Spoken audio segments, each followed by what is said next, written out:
Bonjour à tous, bienvenue. On est Bonjour, ravis de vous bonjour. accueillir aujourd'hui. Bonjour Adeline, Alexandra. Hop, hop, hop, ça défile, ça défile. On est heureux de vous accueillir. Stéphanie, bienvenue à tous.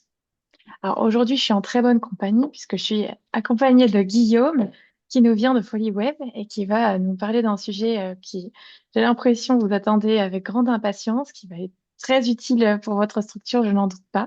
Donc, bonjour Guillaume. Bonjour Camille, bonjour à toutes et à tous. J'espère que vous allez bien. Je suis heureux d'être avec vous. Et donc, moi, c'est Camille, responsable marketing et développement chez Solidatech.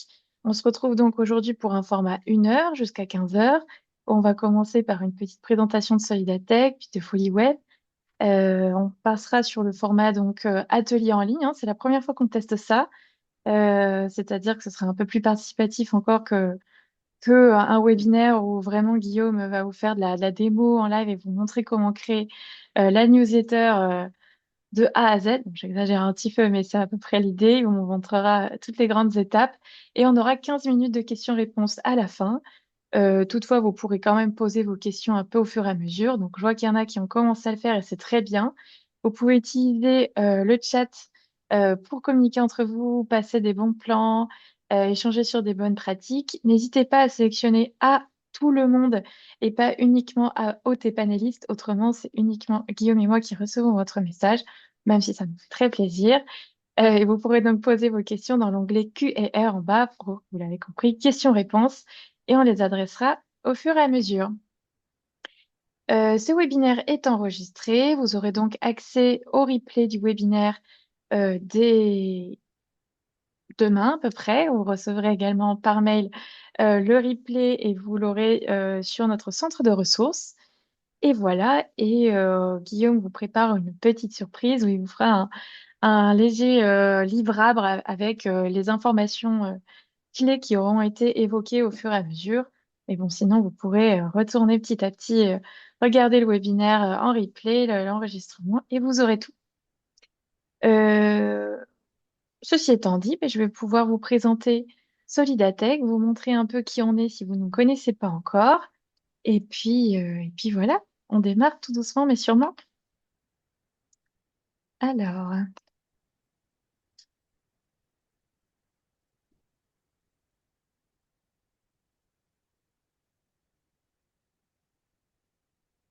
est-ce que tu me confirmes, Guillaume, qu'on voit bien mon écran? Ça y est, c'est arrivé. Yes, nickel. Bon, et bien, sans surprise, effectivement, notre cœur de métier, c'est de renforcer l'impact des associations grâce au numérique. Vous êtes au bon endroit aujourd'hui. Donc, on a plus de 45 000 associations qui sont gratuitement inscrites chez nous depuis 2008. Donc, c'est une affaire qui dure. On retrouve aussi des fonds de dotation, des fondations reconnues d'utilité publique. Si vous n'êtes pas encore inscrit et que vous portez l'un de ces statuts, vous êtes les bienvenus, donc n'hésitez pas. Donc Solidatech est porté par les Ateliers du Bocage, qui est une coopérative d'utilité sociale et environnementale basée dans les Deux-Sèvres, pour ceux qui connaissent bien leur géographie, et qui est membre d'Emmaüs, le mouvement Emmaüs. Donc on s'articule autour de deux piliers dans l'aide qu'on vous apporte. Le premier, ça va être de vous aider à réaliser des économies, et le second, à monter en compétence sur le numérique. Donc réaliser des économies sur quoi? Eh bien, à la fois sur des logiciels et sur du matériel. Sur les logiciels, on va vous aider à identifier les solutions gratuites à votre disposition et vous aider à acquérir celles qui sont payantes à tarif solidaire, à tarif associatif. Donc, on essaie de couvrir toutes les différentes catégories qu'on peut avoir. Aujourd'hui, on va donc plus se concentrer sur tout ce qui est un peu communication. Donc, je vous dirai comment accéder à ces remises plus tard dans le webinaire. Je vous dirai ça dans le chat. Et du côté du matériel, on reconditionne du matériel, donc je vous le disais, dans notre coopérative d'insertion. Vous y retrouvez aussi bien des ordinateurs portables, fixes, des ordinateurs tout en un, des écrans, tablettes, smartphones. On est capable de mettre le système d'exploitation de votre choix lorsqu'on reconditionne du matériel. Et vous trouvez aussi bien du matériel reconditionné que du matériel neuf. On a aussi un partenariat avec Dell. Et vous voyez, on a comme partenariat Okamac qui donc vous propose du matériel Mac, Apple reconditionné. Donc vous aider à monter en compétence sur le numérique, c'est notre deuxième pilier. On est organisme de formation certifié Calliope. On vous propose des formations aux outils, par exemple Microsoft 365 comme ils disent, Google Analytics, Canva. On a aussi des formations aux enjeux du numérique, comme se mettre en conformité RGPD, savoir travailler collaborativement, marketing digital, communication digitale, justement, si vous voulez aller plus loin sur le sujet. On vous recommande de débuter tout ça par un diagnostic numérique pour faire état de votre maturité numérique et voir où vous en êtes. Et ensuite, on mettra en parallèle des ressources utiles que vous retrouvez notamment parmi des articles conseils dans notre centre de ressources. Vous pouvez suivre nos newsletters et voir les dernières actualités. On fait de nombreux webinaires comme celui-ci où on parle de plein de sujets divers et variés, cybersécurité, IA, recherche de financement et autres. Nous sommes également CRDLA numérique que l'on comporte depuis 2021 avec du mouvement associatif. Et enfin, on fait plein d'autres choses comme notre étude nationale, la place du numérique dans le projet associatif et on accompagne des corps d'associations lors de projets comme l'accélérateur. On accompagne gratuitement pendant 6 mois. Voilà, donc il y a plein de choses. Voici notre superbe équipe. Et maintenant, je passe la parole à Guillaume qui se présente. Wow, super, j'étais presque dans les temps pour partager mon écran. Normalement, il arrive, donc c'est tout bon. Parfait. C'est arrivé. Allez, c'est merveilleux. Moi, c'est Guillaume. Je suis ravi d'être avec vous aujourd'hui. Donc, je suis à Lyon. J'ai vu que parmi vous, il y a des gens dans le Val d'Oise, dans l'Essonne, dans la Seine-et-Marne. Pour l'Île-de-France, il y a des Bretons, parce qu'il y a toujours des Bretons partout. Il y a une personne à Craponne aussi, j'ai vu, donc c'est pas loin de chez moi, des Normands. N'hésitez pas à mettre dans le chat d'où vous venez en France. Là, vous êtes plus de 150 de ce que je vois, donc vous êtes sans doute pas tous en Île-de-France. Et j'aime bien voir un peu qui vient d'où, c'est chouette. Ça va pas changer grand-chose à ce que je vous présente, mais c'est un peu plus chaleureux. Comme ça vous fait participer dans le chat dès maintenant. Alors moi, c'est Guillaume, je suis responsable éditorial chez les Folies Web. Je suis aussi formateur sur des sujets liés à la stratégie web marketing, à la création de sites web. Et j'aime bien me présenter comme étant un couteau suisse du marketing numérique et de la communication, parce que j'ai fait mes études là-dedans. J'ai bossé en agence pendant quelques années avant de me tourner vers les Folies Web pour transmettre ce que je sais et les bonnes pratiques à la base à des entrepreneurs. Chez les Folies Web, nous, notre mission, c'est d'aider les petites entreprises et les entrepreneurs à réussir grâce au numérique. Et depuis qu'on a rencontré Solidatech, on s'est dit, bon, en fait, ce qu'on raconte aux petites entreprises est valable également pour les associations. Alors, loin de moi l'idée de dire que vous avez des clients, évidemment, mais pour certains, on peut assimiler les adhérents à des clients, parce que vous le savez, comme moi, il y a aussi beaucoup de gens qui viennent consommer malheureusement dans les associations. Et l'idée du webinaire d'aujourd'hui, c'est de parler de newsletter, d'emailing pour justement faire en sorte à la fois d'aller chercher des renouvellements d'adhésion, mais aussi potentiellement motiver un peu vos bénévoles à venir faire des choses sur le terrain avec vous. Donc ce que je vous raconte ici, je l'ai adapté évidemment pour une cible associative, mais les règles sont les mêmes, puisque l'emailing qu'on envoie, qu'on soit une petite entreprise ou une association, c'est un petit peu la même chose. Il y a une idée de dégager déjà un côté un peu pro dans vos envois et d'éviter de communiquer avec vos adresses Yahoo, Orange, Gmail et compagnie, si vous voyez ce que je veux dire. Chez FolioWeb, on organise des événements en présentiel, donc sous forme d'ateliers, un peu plus de 400 par an, à la fois en présentiel et en distanciel, évidemment, pas 400 juste en présentiel. Donc on fait pas mal d'ateliers en Île-de-France pour ceux qui sont dans l'Île-de-France. Vous pouvez aller voir, on sera même à Go Entrepreneur à Paris, à la Défense, là, dans 15 jours. Donc, si c'est des thèmes qui vous intéressent, vous pouvez venir voir ce qu'on fait. C'est 100% gratuit, toujours. Et en ligne, on fait des webinaires aussi sur tout un tas d'autres sujets qui sont liés au marketing numérique. Alors, plutôt à destination des petites entreprises, mais encore une fois, vous pouvez faire le parallèle assez facilement avec vos structures. Évidemment, on a aussi des formations qui, elles, sont plutôt pour le coup dédiées aux entrepreneurs. Donc, je ne vais pas m'étendre là-dessus. Et on a créé une communauté également qui est gratuite, sur laquelle il y a un abonnement, mais il y a une inscription gratuite qui permet à tout un chacun de venir retrouver tout un tas de ressources. Et ça, on le fait grâce à nos super partenaires. Aujourd'hui, c'est Solidatech, mais en parallèle de ça, on est financé par l'AFNIC, qui est une association, l'association française de nommage Internet en coopération, qui est en gros mandatée par le gouvernement tous les 5 ans pour gérer le .fr. Donc voilà, pour celles et ceux qui ont un site Internet en .fr, mais sachez que le chiffre d'affaires généré par vos achats de nom de domaine, en fait, est géré par une association qui forcément n'a pas de but lucratif et donc reverse une partie de son chiffre d'affaires à des actions de sensibilisation au numérique. Voilà, donc nous, on est une entreprise, mais on travaille beaucoup finalement avec le monde associatif et en deuxième partenaire depuis le mois de mars, qui s'appelle Planet Hoster. Donc, je ne vais pas vous parler longuement parce que pour le moment, il n'y a pas d'offre qui va être adaptée aux associations. Et Planet Hoster, c'est un hébergeur de site internet. Donc, en gros, c'est le disque dur en ligne qui vous permet d'héberger votre site, mais aussi de créer des adresses email professionnelles. Je reviendrai dessus juste après. Voilà. Comme le disait Camille, je vous ai fait un petit support avec un récap des bonnes pratiques. Donc, je ne vais pas vous le montrer là maintenant, mais l'idée, c'est que vous puissiez le télécharger. Je vous partagerai un lien d'ici la fin du webinaire pour pouvoir récupérer ce support en répondant à une toute petite enquête de satisfaction. Je sais que Camille a aussi une enquête de satisfaction de son côté, mais voilà, je vous ai mis des outils, des exemples. Pour ceux qui ont déjà assisté à un webinaire avec Sébastien, pour le coup, il y a quelques slides qui sont similaires. Mais voilà, il y a surtout à la fin là, une petite checklist des bonnes pratiques sur lesquelles je reviendrai évidemment juste après, parce que ça pourra vous être utile. Voilà, alors a priori, vous êtes un peu nombreux là aujourd'hui dans le chat, ce qui fait que je n'ai pas réussi à suivre tout le monde. Il y a des gens à Narbonne, des gens où ça, dans le 95, donc c'est le Val d'Oise 95, toujours Grenoble, c'est pas trop loin de Lyon, ça va, Poitou-Charentes, voilà, trop chouette, encore la Normandie. Alors, vous êtes nombreux dans le 27, a priori. Très bien. Quelques Marseillais aussi, a priori. Bonjour Asia, bon, c'est Cité de Lyon, alors bienvenue. Voilà. Alors moi, j'aimerais vous poser une question. On a préparé un petit sondage avec Camille juste avant que vous arriviez, qui nous permettrait de savoir voilà, si vous avez déjà une newsletter en place au sein de votre association, si non, pas encore, ou si vous n'en voyez pas l'intérêt, auquel cas, je vais essayer de vous convaincre de l'intérêt ici aujourd'hui. On vous l'a dit tout à l'heure, l'idée c'est que je vous fasse une démo. Alors on va essayer de faire presque de A à Z une newsletter. Évidemment, comme j'ai pas d'association sur la main, je fais une association fictive avec quelques images générées par IA. Ce sera pas parfait. L'idée, c'est qu'on voit un maximum de choses et qu'on garde évidemment 15 minutes pour les questions-réponses à la fin. Donc, si on voit pas tout, ne soyez pas frustrés. Dans tous les cas, vous allez voir, c'est quand même des choses qui sont assez simples. Les autres et panélistes ne peuvent pas voter. Moi, c'est normal, je vais pas pouvoir voter. Tu me diras quand on pourra avoir la réponse, Camille.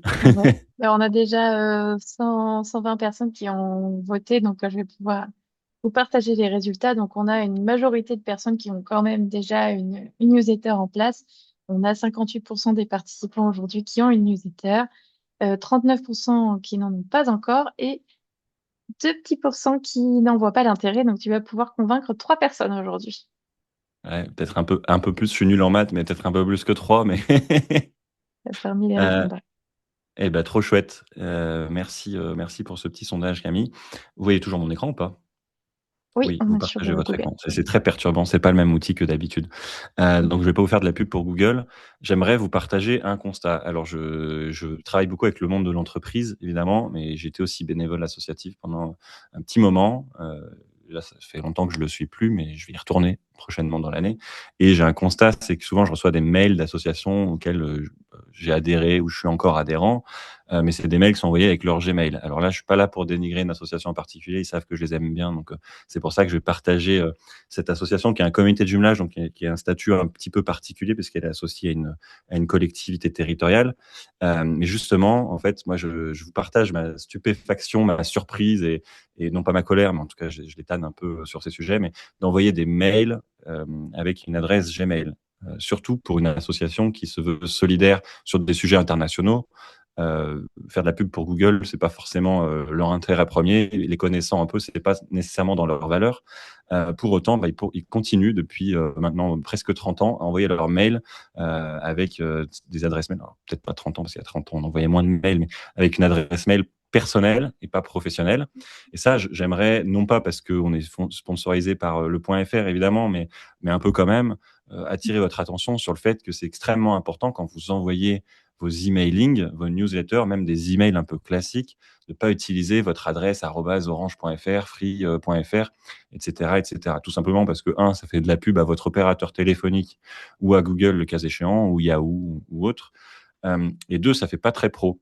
Alors ça va quand c'est vous envoyez une convocation pour le conseil d'administration à 10 ou 12 personnes, bon, bah, ils connaissent cette adresse, c'est pas problématique.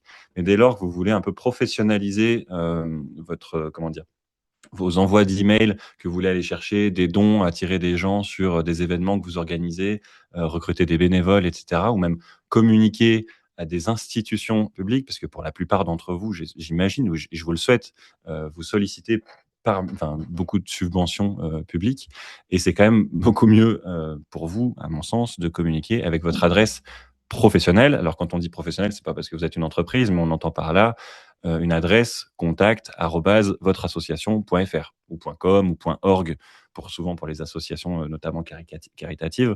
Mais c'est extrêmement important d'avoir votre propre nom de domaine et normalement, ce nom de domaine-là, dans tous les cas, il vous sert à votre site internet d'association parce que vous communiquez pas. Alors, je sais qu'il y en a qui le font, hein, des assos qui sont Rallye des Gazelles, Nathalie machin, .free.fr par exemple. Ça va pour des tout petits projets ponctuels.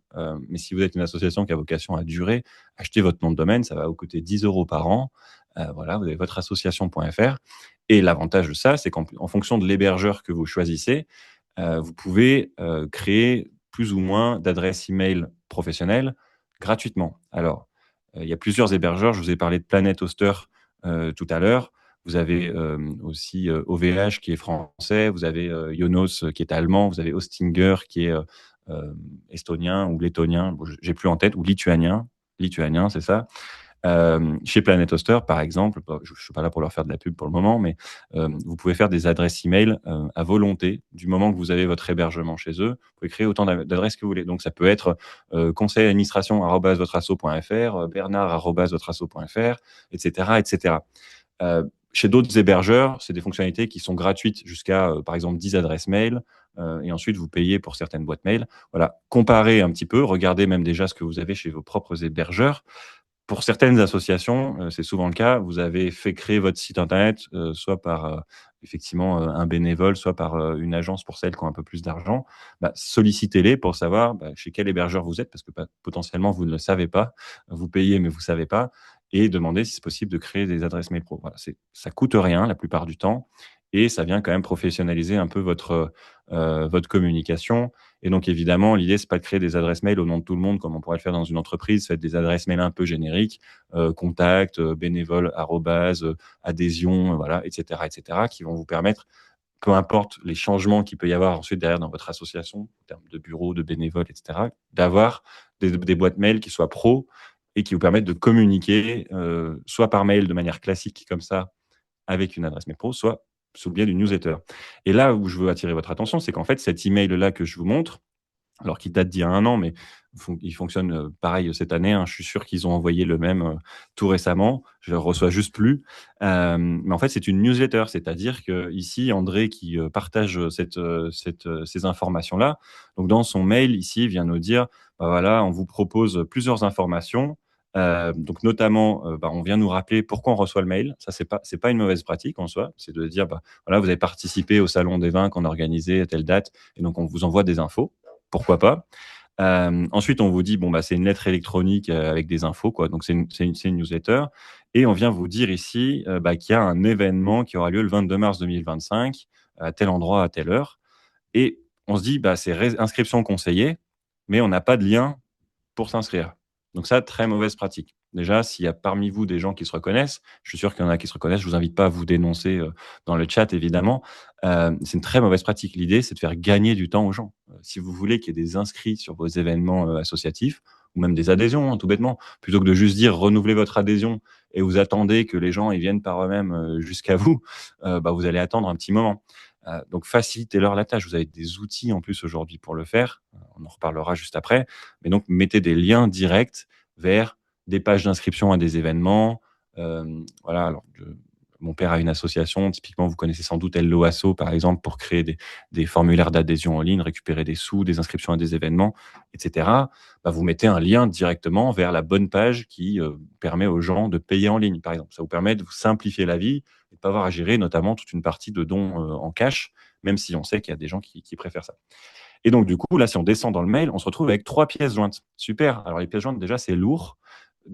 Si votre boîte mail elle paraît un peu suspecte, il y a tout un tas de mails de gens qui vont pas recevoir votre email. Et puis surtout, pour avoir les informations, donc là, on est obligé d'aller voir la fiche. Bon, ok, la fiche ne sert à rien, à part qu'on se dit elle est jolie ou elle est moche. Bon, ça, chacun se fait son avis. Il y a la date et l'heure, réservation conseillée, un numéro de téléphone, un mail qui est pas cliquable. Bon, on vient de nous redire l'information qu'on a déjà eue dans l'email au-dessus. Ici, on a le programme, c'est déjà plus intéressant. Tant qu'à faire, ça aurait été bien de le mettre directement dans le corps d'email. Hein. Tant qu'à faire d'envoyer une information, pourquoi pas faire ça. Et là, on se retrouve avec un QR code pour se dire, vous pouvez vous inscrire là. En réalité, personne ne scanne son écran avec son téléphone. Quand on envoie quelque chose sur un ordinateur ou sur un téléphone, on met un lien, c'est plus pratique qu'un QR code. D'autant plus que si l'utilisateur il ouvre votre mail sur son téléphone, il peut encore moins scanner le QR code.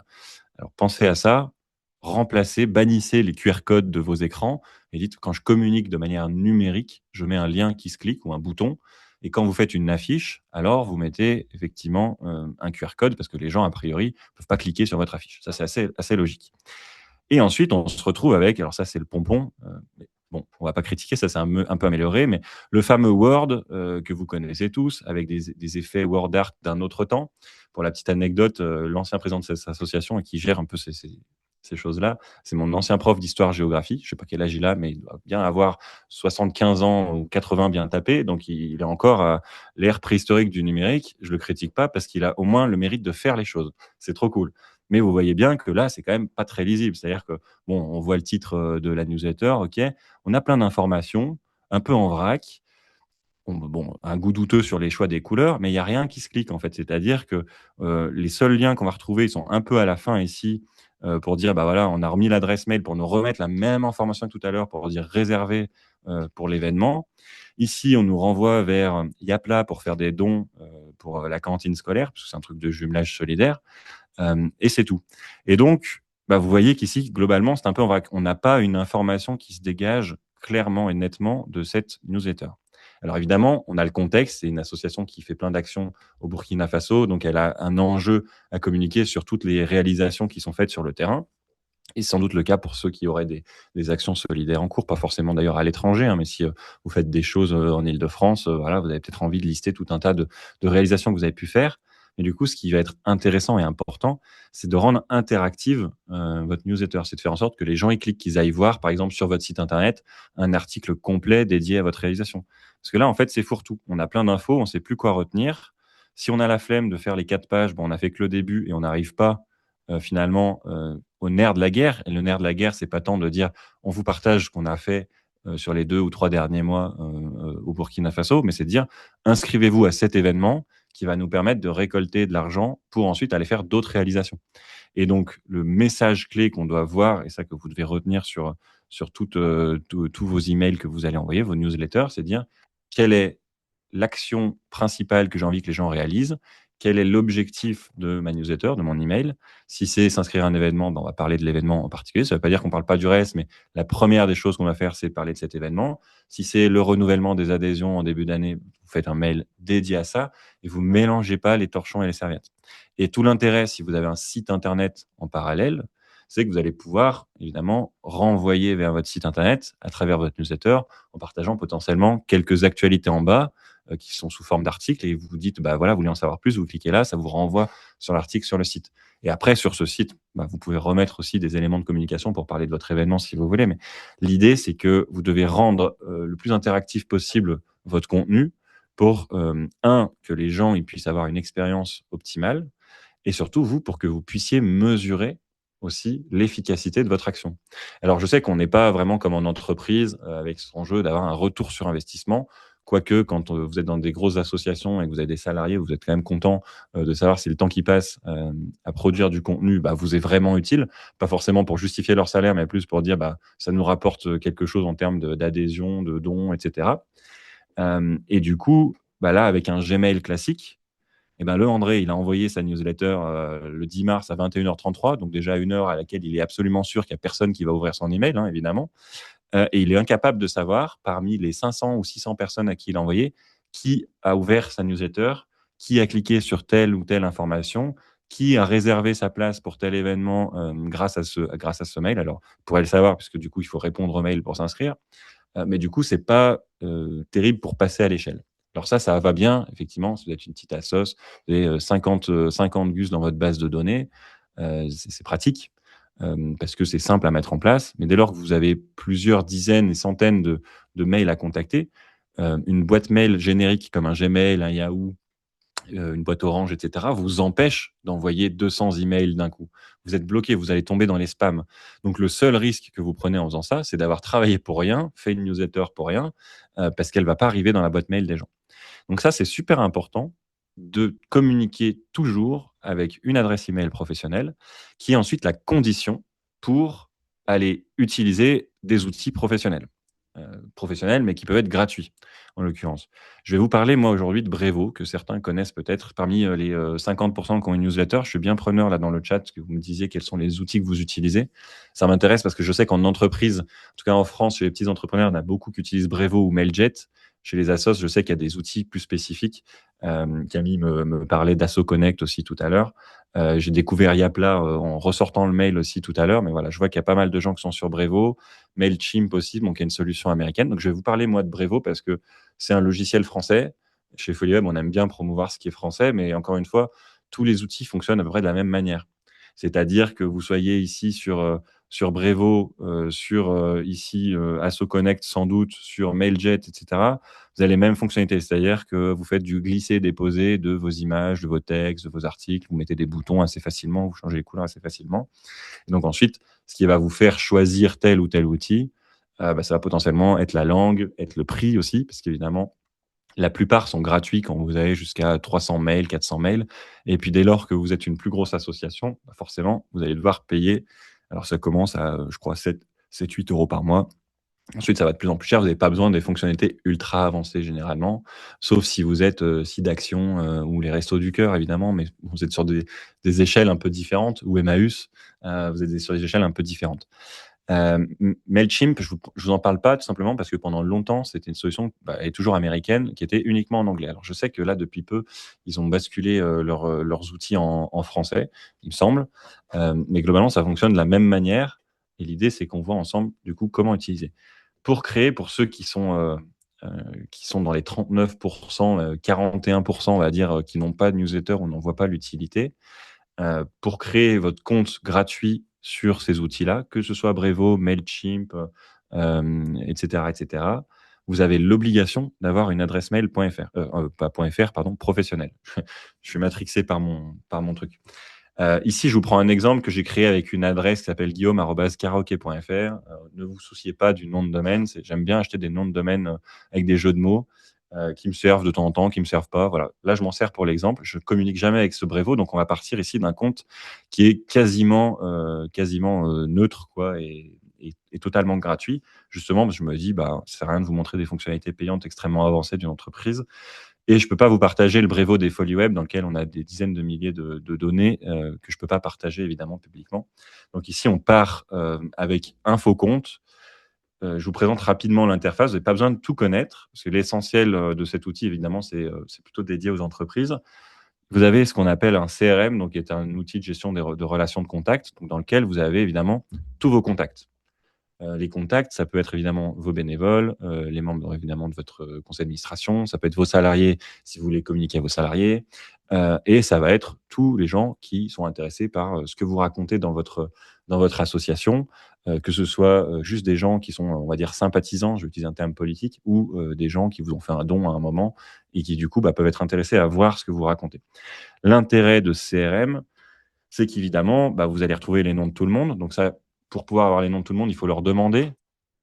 C'est vraiment extrêmement important quand vous êtes sur un événement, par exemple, que vous collectez des emails pour telle ou telle raison. Pensez à prendre le nom des gens aussi, c'est utile.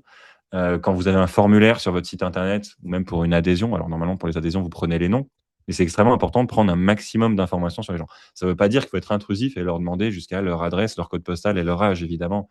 Mais il y a des informations essentielles qui sont généralement le nom, le prénom, l'email, parfois le téléphone en fonction de ce que vous voulez faire. Et parfois peut-être la date d'anniversaire, notamment si vous êtes des assos sportives, que vous gérez des licences, des choses comme ça. Donc ça, c'est important. Ce CRM-là, c'est super intéressant et vous l'avez dans tous les outils d'emailing, tous les outils pro. Vous avez la possibilité de créer des listes qui vont vous permettre de dire, voilà, je sais que j'ai tant de personnes qui sont inscrites sur mon site juste pour recevoir la newsletter. Elles ne sont pas nécessairement bénévoles, elles ne sont pas nécessairement membres de l'asso, mais en tout cas, elles veulent recevoir des informations. Vous pouvez créer une liste qui soit communication générale, qui vous permette d'envoyer à la fois à vos adhérents, à la fois aux gens que vous avez dans votre base, etc. Enfin, en gros, à tout le monde. Et ensuite, vous pouvez créer tout autant de listes que vous voulez. Donc, des listes par section sportive, section culturelle, par département d'entreprise, alors, j'ai pas mal bossé aussi avec Réseau Entreprendre, une association qui a plein de branches un peu partout en France. bah, c'est pareil, ils ont une base générale et ensuite elle a dupliqué, Marie, bah, tous les réseaux Entreprendre de France qui sont dans toutes les grandes villes de France. Ça, c'est vraiment important de faire ces listes-là. C'est ce qu'on appelle faire de la segmentation. Alors, vous avez aussi un onglet ici qui s'appelle segment. On ne va pas rentrer dedans. Mais ce qu'on appelle segmenter une base de données, c'est savoir précisément, en fait, trier des contacts par affinité ou en tout cas par points communs qui vont vous permettre de dire, bah, si vous communiquez sur un événement qui a lieu bah, voilà, en Normandie dans l'Eure, par exemple, parce que vous êtes une association nationale, mais vous voulez convier que les gens de la région Normandie ou dans le département de l'Eure plus spécifiquement, bah, vous n'avez pas d'intérêt d'inviter les gens qui viennent de Marseille. Ou sinon, bah, vous les rajoutez à la main ponctuellement pour ceux que vous voulez faire venir. Mais ne communiquez pas tout à tout le monde quand c'est pas nécessaire. Et donc vraiment, ces listes-là sont super importantes. Ça vous fait gagner du temps et surtout, ça vous permet aussi de couper vos envois en plusieurs morceaux. C'est-à-dire que vous pouvez, pour une même newsletter, dire bah, j'envoie ma newsletter à mes bénévoles et j'envoie ma newsletter à tous les gens qui sont abonnés à la newsletter mais qui ne sont pas des membres de l'association. Et ça vous permet notamment de voir bah, qui lit plus votre newsletter, si c'est vos bénévoles ou si c'est les gens qui n'en font pas partie. Donc ça, c'est vraiment essentiel et c'est la base, en fait. Pour créer des newsletters, bah, il vous faut une base de données assez solide. Alors, vous êtes des assos, la plupart, vous avez déjà des bases de données puisque vous avez collecté plein de mails de plein de monde. Il y a une règle en France et en Europe à laquelle il faut faire attention, ça s'appelle le RGPD, c'est-à-dire que techniquement, vous n'avez pas le droit d'envoyer vos emails comme l'a fait André là par Gmail à des gens qui n'ont rien demandé.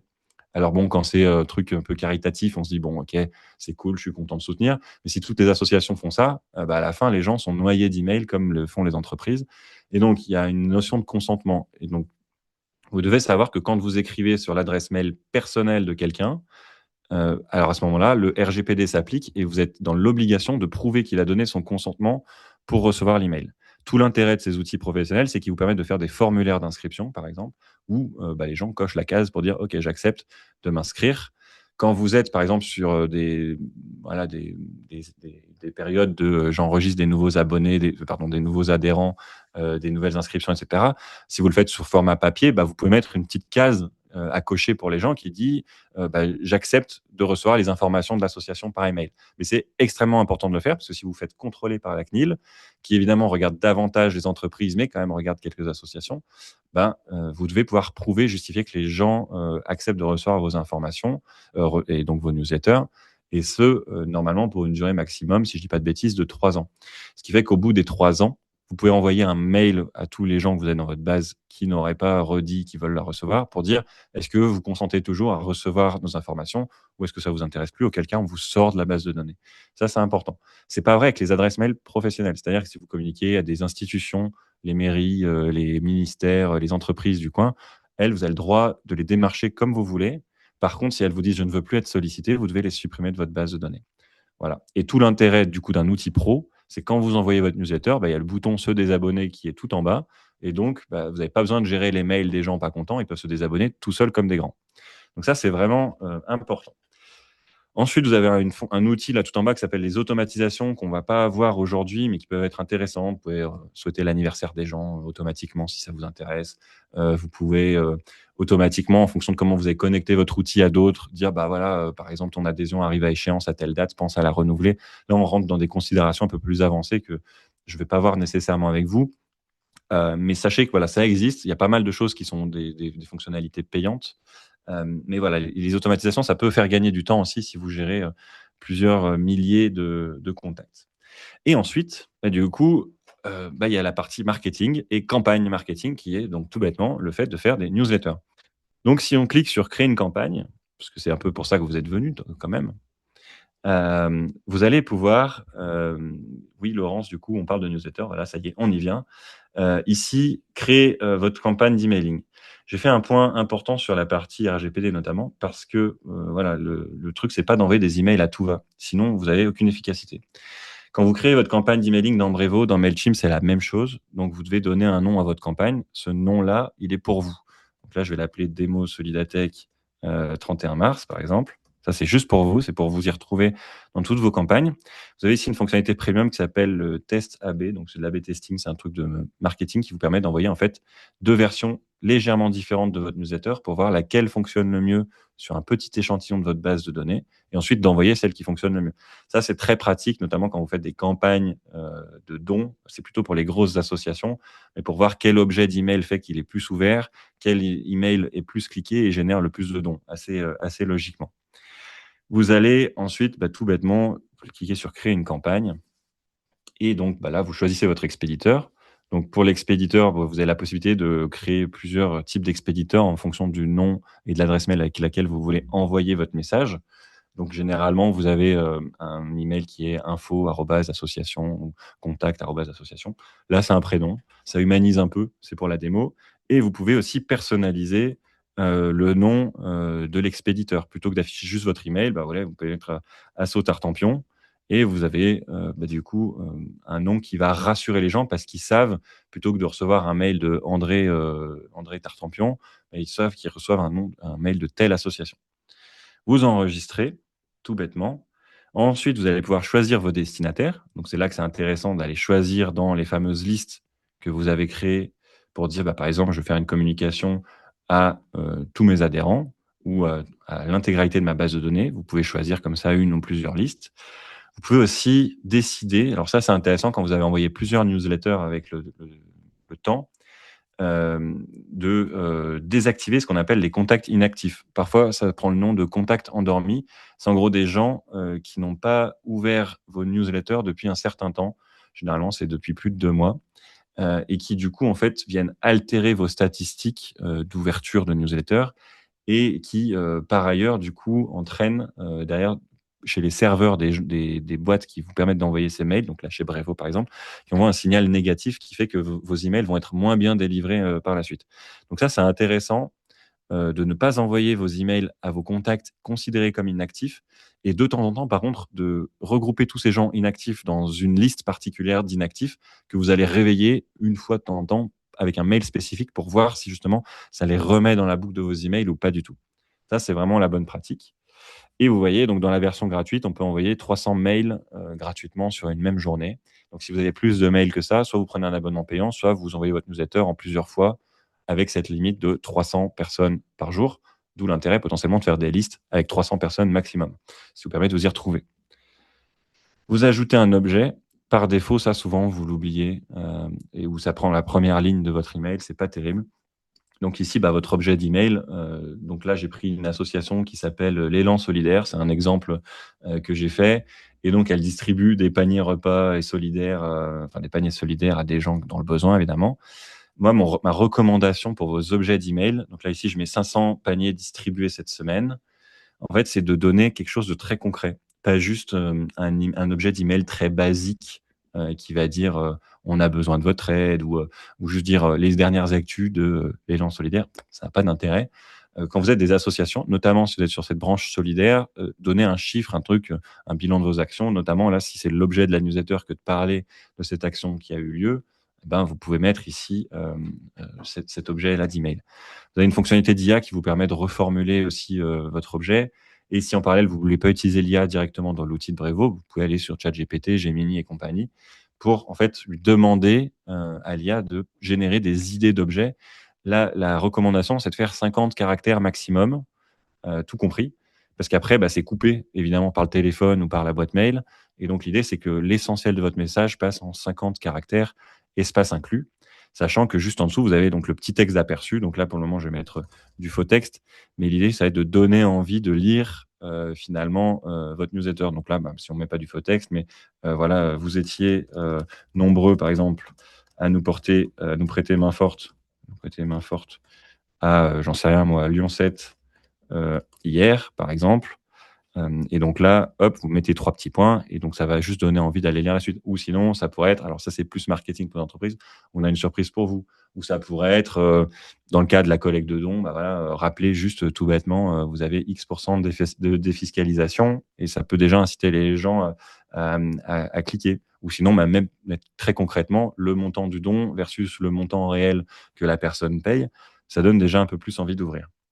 Une fois que vous avez enregistré votre objet, ça paraît un peu contre-intuitif de dire: «Je suis un objet» alors que j'ai même pas conçu la newsletter. Bah, vous allez, ici, démarrer votre conception. Ce qui est trop bien avec, Mailchimp, Brevo, Mailjet et compagnie, c'est que vous avez souvent des modèles qui sont tout prêts et que vous pouvez personnaliser. Alors qui, par défaut, sont quand même des modèles très commerciaux, évidemment, et qui, du coup, vous contraignent dans la mise en forme. Vous pouvez aussi créer de zéro. Donc là, on va faire une création de zéro pour la démonstration. Ce qui est trop bien, avec ces outils-là, c'est pareil, c'est que vous allez personnaliser vos informations une fois. C'est-à-dire: «Je suis telle association, voici mon logo, voici mon adresse» et cetera et donc vous allez pouvoir, concevoir comment dire? Votre newsletter avec des informations qui vont être, déjà pré-remplies. Donc là, par exemple, si je fais glisser, ma partie logo, alors ici on n'est pas sur le bon logo, c'était sur un autre exemple. Si je fais remplacer, voilà, j'ai une bibliothèque avec tout un tas d'images. J'ai intégré mon logo d'association fictive. Voilà. Ici, je ferme. Alors forcément, ça ne marche pas parce que c'est toujours l'effet de démonstration. J'ai dû trop zoomer sur ma page. Non, ah voilà, insérer, tac. J'ai bien mon logo ici qui s'affiche, tac, enregistrer et appliquer plus tard. Et ah là là, désolé, bon, je vais repartir de l'autre newsletter, ce sera plus simple. Ça, c'est toujours les effets démo. Hop là, tac. Donc, je vais modifier mon design. Donc, je crée mon logo ici que je vais pouvoir agrandir à la main. C'est le principe du drag and drop. Et ça, déjà, ça donne un côté plus pro. Et ensuite, donc tout l'idée, c'est d'aller rajouter assez, facilement des éléments de texte. Donc si on reprenait l'exemple, de la newsletter d'André là qui m'a envoyé par Gmail, ça pourrait juste être, de mettre une première ligne sur notre email qui serait alors après on met de l'anglais ou on met pas de l'anglais, ça c'est à vous de le définir avec ce qu'on appelle votre ligne éditoriale, votre ton et en fonction de votre type d'association, évidemment, vous allez pas vous exprimer de la même manière auprès des personnes. Mais vous pouvez dire voilà: «Save the date, rendez-vous, je sais pas moi, rendez-vous le 23 mars à Couleurs d'Afrique, hop, pour un événement, voilà, pour un événement en couleur, admettons. Tac. Et donc là, vous n'avez rien dit encore sur le programme, mais du coup, votre objectif, comme ici, c'est de dire, par exemple, alors c'est pas raccord avec l'objet d'email dont je vous parlais juste avant, mais comme l'objet, enfin là, ici, la première phrase, c'est de dire, inscrivez-vous à l'événement, et vous allez rajouter tout de suite un bouton tac, sous votre, hop là, sous votre texte qui est en gros, je m'inscris quoi, ou je découvre le programme et cetera et cetera. Donc ici, vous pouvez mettre, le lien évidemment, qui vous intéresse. Vous allez pouvoir choisir, la couleur et donc en fonction de si vous avez préenregistré les couleurs de marque, là je l'avais pas fait. Si vous avez préenregistré vos couleurs, de votre logo, de votre site internet, vous allez pouvoir assez facilement récupérer la bonne couleur. Sinon, vous le faites à la main, hein, ici, tout bêtement. Vous allez choisir votre petit logo et vous dites, voilà, réservez ma place, par exemple, admettons. Donc ça, c'est important aussi dans les appels à l'action, quand vous faites des boutons, d'utiliser ce qu'on appelle des verbes d'action. C'est super important plutôt que de juste dire inscription, par exemple. Mettez plutôt je m'inscris ou je réserve, vous réservez, etc. Mais c'est plus engageant de le faire comme ça qu'autrement. Mon autre recommandation, alors vous pouvez centrer certains éléments, mais c'est d'essayer d'aligner quand même les blocs entre eux. Donc quand vous avez du texte qui est ce qu'on appelle ferré à gauche, vous mettez le bouton à gauche aussi. Si c'est un texte qui est centré au centre, vous mettez le bouton centre-centre. L'idée, c'est que ça ne fasse pas un escalier illisible pour les gens. Et ensuite, donc, vous allez pouvoir intégrer tout un tas d'éléments. L'idée, c'est de garder en tête le côté moins, c'est mieux. C'est-à-dire que c'est bien de vouloir tout communiquer, mais en fonction du nombre de newsletters que vous envoyez chaque mois, chaque semaine, chaque année, etc., essayez de diluer un peu l'information et de vous dire, on ne peut pas tout dire. Si vous renvoyez les gens vers votre site, à travers vos newsletters, mais justement sur votre site, il y a toutes les informations, à travers un blog, à travers des actualités, à travers tout un tas de choses. Et donc vous concentrez vraiment sur ce qui vous paraît le plus essentiel. Je sais que c'est difficile à faire comme choix, notamment quand on travaille avec plein de bénévoles, certains qui portent des projets spécifiques, tout le monde a envie d'apparaître dans la newsletter et sur le site internet. Mais en fait, sinon, ça perd en efficacité. L'idée, donc, c'est de faire des choix et de dire: «Bon, voilà, comment je vais illustrer, par exemple, ma publication avec une image, une photo que vous avez faite sur le terrain? Comment je mets quelques bouts de ligne pour expliquer, mon événement, mon action, la chose que je veux mettre en avant?» et ensuite des boutons «Lire plus» qui vont renvoyer justement vers votre site internet pour faire inciter les gens à faire des actions et du coup, à aller voir votre site internet, redécouvrir certains éléments. Vous pouvez aussi utiliser, ça c'est pas mal aussi de le faire de temps en temps, quand vous voulez mettre en avant un truc un peu différent, un peu spécifique dans votre newsletter, aller utiliser une mise en forme comme celle-ci, avec par exemple un arrière-plan coloré sur le bloc qui vient juste montrer que c'est une information différente. Mais l'idée, c'est vraiment de fonctionner par bloc, c'est-à-dire j'ai une information, il y a un bouton d'appel à l'action très clair qui est visible.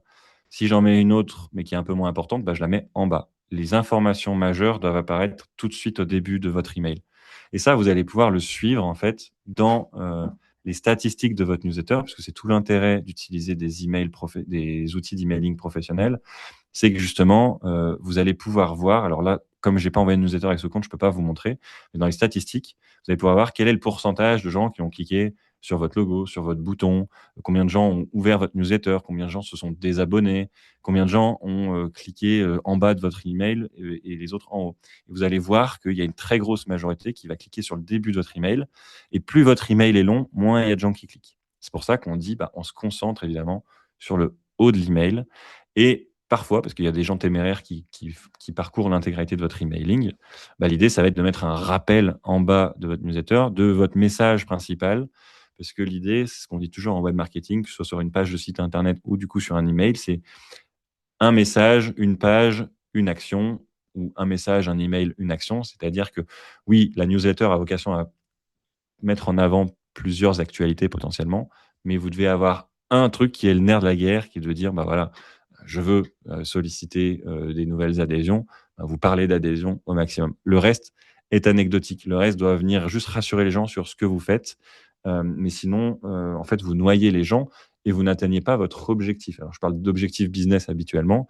C'est pas un objectif business, mais vous avez compris l'idée, c'est d'aller générer une action spécifique qui est une inscription, etc. Et en bas de page, en bas de votre email, évidemment, il y aura toujours, et il doit y avoir, c'est obligatoire, une section spécifique de bas de mail, par exemple celle-ci, pied de page et signature, dans laquelle on va retrouver obligatoirement, on va dire, une forme de mention légale qui doit mentionner qui est l'expéditeur, donc votre association, l'adresse du siège, évidemment, et ce fameux bouton se désinscrire. Généralement, en plus, dans ce pied de page, on va pouvoir mettre les logos de tout parti des réseaux sociaux sur lesquels vous êtes présent. Ça, c'est assez anecdotique, mais ça arrive quand même. On le voit, nous, chez FoliWeb, qu'il y a des gens qui viennent cliquer sur les logos et qui viennent s'abonner. Ce pied de page, il est pareil, totalement éditable. Vous pouvez totalement changer la couleur de fond, changer la couleur des textes, etc. L'idée, évidemment, c'est d'être raccord avec votre site internet, avec ce qu'on appelle la charte graphique. Et donc, souvent, ce que je recommande aux gens qui se lancent en emailing, c'est aussi d'être carré sur leur site internet, évidemment. Et ça permet du coup d'avoir un résultat qui fait un peu plus pro. Donc, si je reprends, je vois que le temps a défilé, donc on va prendre les questions parce il y en a sans doute. Euh, Si je reprends ici, donc je vais aller sur un exemple de bout de site. Donc là, je passe par Hostinger, j'aurais pu passer par Planet Hoster ou autre. J'ai tout un tas d'hébergeurs différents. Mais donc, je fais souvent des sites de démo. Si vous ne savez pas encore trop quoi faire, mais que vous êtes adepte d'utiliser l'IA, vous pouvez totalement demander à l'intelligence artificielle, Gemini, ChatGPT ou autre, ou Mistral, parce qu'on parle souvent d'outils français, de générer pour vous des pages de sites Internet. Alors là, c'est un mauvais exemple pour le coup ici. Ça peut être de générer aussi un modèle de newsletter. Ça, c'est super intéressant. Quand je vais changer d'onglet là rapidement pour faire la démo. Donc là, j'ai généré des images dans Gemini, tout bêtement. Alors vous, a priori, vous pouvez faire des photos directement sur votre téléphone ou avec un appareil photo. Mais là, par exemple, vous voyez, je vais demander structure une newsletter épurée, responsive, optimisée pour l'éditeur de code Brevo.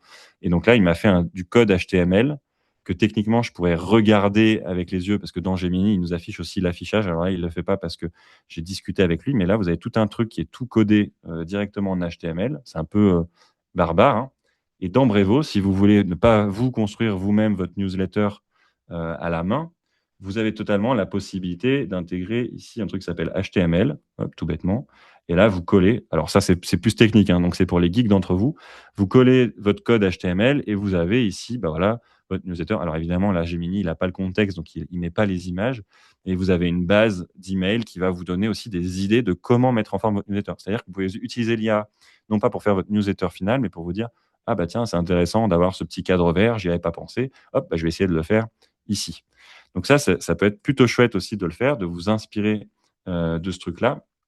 Et de même, bah, pour votre site internet, si vous avez des optimisations à apporter sur certaines pages, bah, vous pouvez en fait demander à l'IA de vous créer des exemples de pages. Voilà, ça c'est 100 créé avec l'IA. C'est sur WordPress ensuite que je l'ai importé. Alors oui, il y a des petits pets là sur les images pour le moment, mais l'idée c'est pas de faire que ce soit le contenu final, mais ça vous donne une idée de comment vous pouvez mettre, en forme votre site d'une autre manière et typiquement, bah, là, voilà, comment on peut, faire un appel à l'action un peu différenciant sur, la base du don justement en disant, bah, plutôt que de proposer un don unique ou mettez la somme que vous voulez, bah, faire des propositions très précises de certains montants et de dire, bah, voilà, tel et tel montant, ça permet de faire ça et ça. Alors, bon, ça, c'est pas très compliqué, hein. Généralement, les grosses associations le font déjà, donc vous pouvez vous inspirer aussi. Vous n'avez pas les mêmes moyens, évidemment. Mais sachez que du coup, aujourd'hui, avec l'intelligence artificielle, vous pouvez créer comme ça des choses assez facilement. Et du coup, avant de passer aux questions, la dernière chose que je voulais vous montrer, parce que c'est quand même super important, je vous ai parlé tout à l'heure de l'importance, de collecter des données pour, votre base de données de newsletter. Vous avez la possibilité avec Brevo, avec Mailchimp, avec, n'importe quel autre outil d'emailing professionnel, de créer vos formulaires, en fait, tout prêts, voilà, de les créer, de les intégrer directement sur votre site, directement dans Brevo.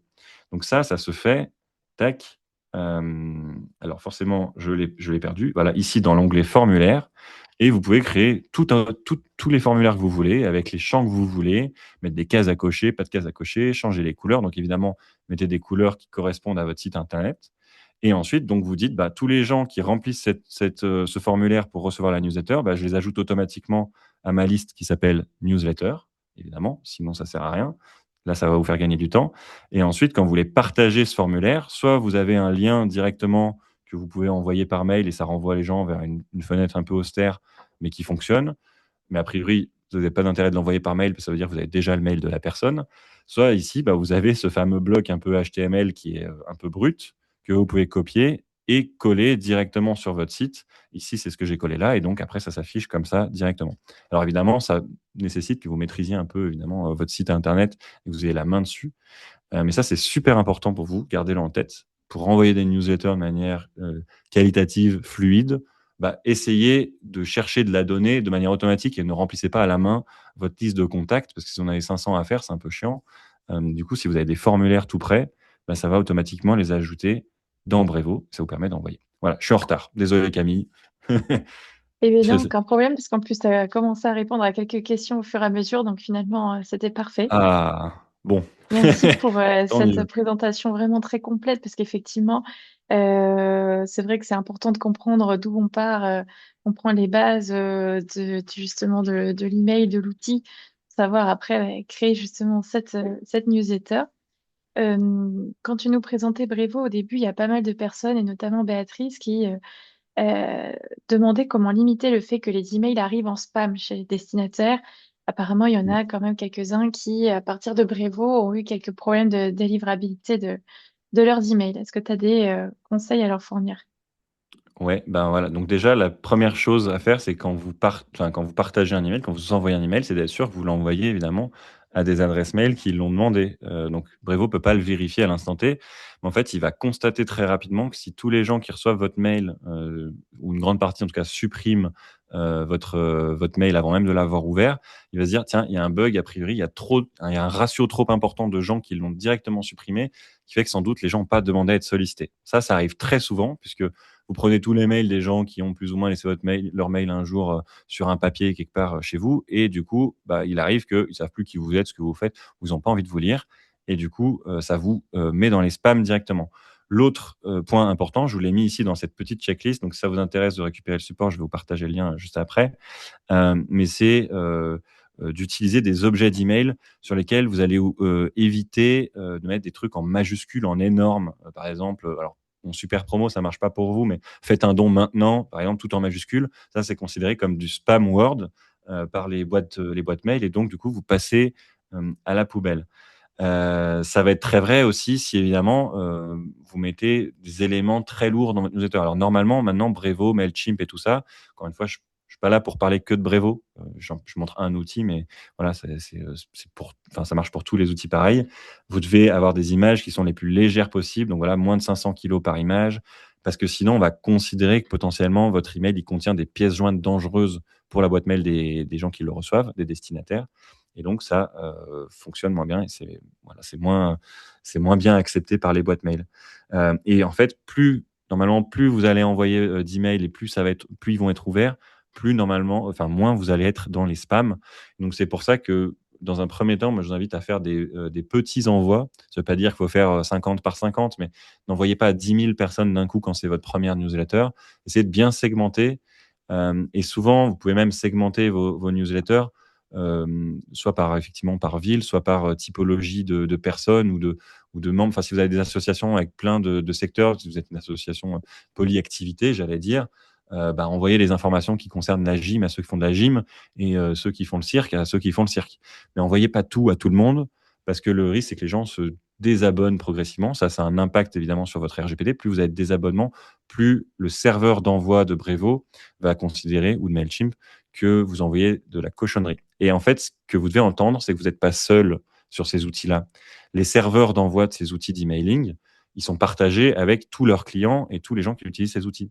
Ce qui fait que s'il y a un client qui abuse, qui envoie par exemple des grosses arnaques en masse, en fait, ça va pénaliser le serveur complet pour tous les clients de Brevo. Et donc, ces outils-là d'emailing prennent des mesures pour faire en sorte que si vos emails sont trop suspects, alors ils sont moins bien délivrés et vous avez du coup moins de visibilité. Ça, c'est vraiment des petites subtilités qu'il faut avoir en tête, d'où l'importance du RGPD dont j'ai parlé longuement tout à l'heure et l'importance de bien travailler vos objets d'email. Et donc, dans les objets, ce que je vous disais tout à l'heure, essayez de captiver un peu les gens, mettre en avant une réalisation concrète, un truc qui va donner envie de cliquer. Et encore une fois, aujourd'hui, vous n'avez pas besoin d'être un grand marketeur pour le faire. Vous demandez à l'IA, elle peut vous générer des super idées. Trop cool. On a quelqu'un qui nous demande si tu pourrais montrer un petit peu comment voir justement l'analyse suite à un envoi. Alors, je ne sais pas si tu l'avais fait dans ton exemple, mais voir un petit peu les Euh, taux, tu vois, de clics, de délivrabilité. On nous demande par exemple, est-ce qu'un taux d'ouverture de plus de 50% est bon? Enfin bref, où trouver toutes ces informations en un endroit? Alors, ouais, c'est dommage. J'essaierai de vous rajouter dans les slides un exemple avec une capture d'écran, parce que là, je peux pas vous le montrer sur ce compte. Mais en gros, quand vous avez envoyé vos newsletters, vous allez retrouver dans l'onglet campagne ici, c'est pareil sur les autres outils, un résumé par campagne du nombre de destinataires à qui vous l'avez envoyé. Donc là, admettons 3500, le nombre d'ouvertures, le nombre de clics, le nombre de désinscrits et ensuite les conversions. Et ensuite, vous avez la possibilité d'aller creuser dans ces stats-là spécifiquement et de voir un ratio, un pourcentage de désabonnement, de conversion. Donc les conversions, c'est le nombre de clics sur vos boutons qui ont amené généralement un achat. Donc, vous n'allez pas avoir accès à cette stade de conversion. Ça veut dire qu'il faut paramétrer plus largement Brevo sur voilà, tel clic a amené 50 euros de don, par exemple. Mais ensuite, quand vous ouvrez ces statistiques, vous avez plein d'autres informations. L'heure à laquelle les gens l'ont ouvert principalement, la zone géographique dans laquelle ils sont en France, qui permet de voir si vous touchez a priori les gens qui vous intéressent. Vous pouvez savoir s'ils ont lu ça sur mobile ou sur ordinateur. Et ce qui est intéressant, par exemple, c'est de dire quand les gens lisent davantage sur mobile, vous allez constater, de voir qu'il y a plus de clics en haut qu'en bas, parce que plus votre newsletter est longue, plus il faut scroller, et moins les gens ont envie d'arriver finalement au bout. Et donc ça, c'est vraiment essentiel d'analyser ces statistiques pour voir qui ouvre quoi, sur quel mobile, à quelle heure, et d'ailleurs vous ajustez comme ça les envois de vos newsletters. Globalement, voilà, pensez juste à vous dire, n'envoyez pas votre newsletter le lundi parce que le lundi, tout le monde ouvre sa boîte mail du week-end. Et donc, on a déjà plein de mails. On ne met pas le vendredi soir à 17h parce que les gens partent en vacances. Alors évidemment, chez les particuliers, les gens regardent leur mail un peu n'importe quand. Mais choisissez plutôt des créneaux horaires, soit de début de journée, soit de fin de journée, entre le mardi et le jeudi. Voilà, par exemple. Super, mais tu réponds à la question de Manon qui demandait justement le meilleur moment pour envoyer ses newsletters et peut-être aussi le rythme. Est-ce que tu as un rythme à recommander d'envoi? Alors, ça va dépendre beaucoup de votre asso, de ses actus, de ce que vous voulez faire. En fait, on va différencier la newsletter qui a normalement effectivement une vocation d'être régulière, donc admettons une fois par mois. Je trouve que c'est le minimum vital d'envoyer une fois par mois de l'information. Mais après, si vous êtes une petite asso, par exemple, ça a peut-être moins d'intérêt. Si vous êtes une grosse asso, par exemple, toutes les 2 semaines, ça peut être bien. Pas plus, parce que généralement, ça fait beaucoup de mails dans Mmh. les boîtes mails des gens. Et surtout, l'idée, c'est que vous puissiez ensuite, comment dire, adapter en fonction de vos événements. C'est-à-dire, bah, dans vos newsletters, vous pouvez partager vos actualités régulières et de temps en temps, ponctuellement, faire un email spécifique pour pousser une campagne particulière, un événement, un don, quoi que ce soit. Alors le timing passe, donc on va pas pouvoir traiter toutes les questions et notamment les questions très précises. Donc je vous invite dans ces cas-là à vous tourner directement vers les solutions pour leur poser des questions finalement assez techniques sur leur paramétrage, parce qu'on n'est pas expert de tous les outils. Toutefois, je peux peut-être t'adresser une dernière petite question pour la route. C'est une question de Carla qui demandait qui nous disait que sa chargée de communication lui conseille régulièrement de mettre un objet semblable à lettre d'information mensuelle de tel mois sur un sujet abordé. Est-ce que c'est pertinent d'assurer une continuité et une uniformité dans les envois ou plutôt de changer régulièrement? Bien sûr, pire. Bah, non, alors c'est pour les lettres d'information mensuelles. Vous m'entendez toujours, Camille? J'ai dû changer Oui, la oui, petite oui, migration. Ouais, on fait j'entends un trop petit très bien. voyage avec toi. J'essaie de trouver un endroit où il n'y ait personne à déranger. Mais en gros, l'idée, c'est effectivement lettre d'info, lettre mensuelle, etc. Ça va être sympa au début, mais en fait, au bout d'un moment, les gens peuvent Ah, on t'entend plus. dit, Ah, oh, là, ça y est, c'est revenu. si, si, on s'entend. La technologie, c'est les iPhones qui se mettent pour Apple. Et donc l'idée, ouais, c'est plutôt de créer un objet qui va prendre l'actu principale de votre lettre d'info. Ce sera beaucoup plus efficace. Sinon, ça passe à la poubelle. Enfin, moi, je le sais, je fais pas mal de dons à des grosses associations. Désolé s'il y en a parmi vous ici, mais voilà, site d'action, Resto du Cœur, Action contre la faim.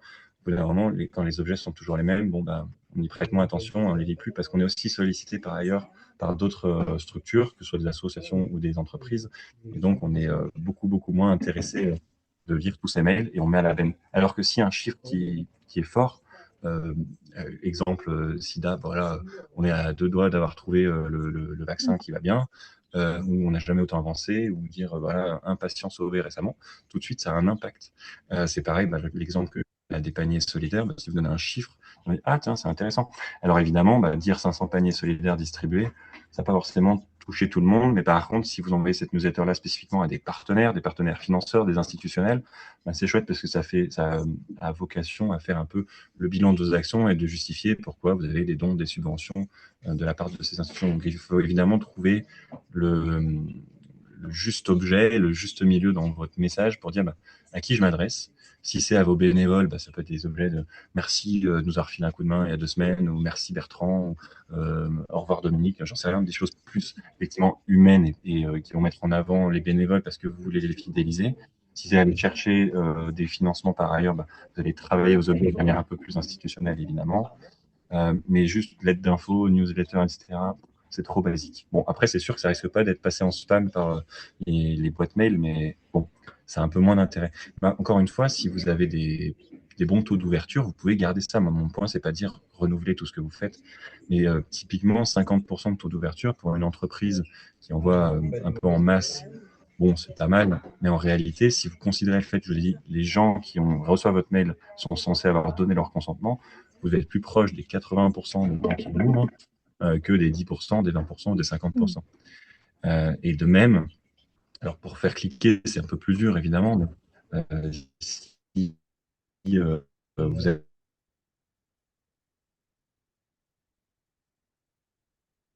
avez que, j'en sais rien, un taux idéal, c'est plutôt le 3 et ça vous apporte vraiment quelque chose de concret à votre association. Voilà. Donc ça répond aussi à la question sur les chiffres, Non, mais écoute, merci normalement. beaucoup. On a encore pas mal de questions, mais on va pas pouvoir répondre à tout le monde. Toutefois, on vous remercie à tous et toutes pour votre participation, pour vos questions, pour l'intérêt que vous avez porté au sujet aujourd'hui. Alors, on voit que Adeline nous dit maintenant, il n'y a plus qu'à. Effectivement, lancez-vous. Guillaume vous a mis dans le chat le lien vers le support de présentation si ça vous intéresse, pour pouvoir le recevoir. Vous allez avoir une petite enquête de satisfaction à la fin, donc merci de vous exprimer, ça nous fera plaisir. Et puis voilà, on vous attend pour la suite. On a hâte de voir vos réalisations, de suivre vos actualités. Et Ouais, c'est merci à tous. Merci tout le monde, merci Camille pour l'invitation, et puis à bientôt. Et puis ouais, je sais que c'était trop court, donc venez voir les autres webinaires de FoliWeb ou me poser vos questions sur LinkedIn pour ceux qui y sont. J'aurai plaisir à y répondre. Voilà. Bonne journée. À très bientôt. Très bonne journée à tous. Au revoir. Au revoir.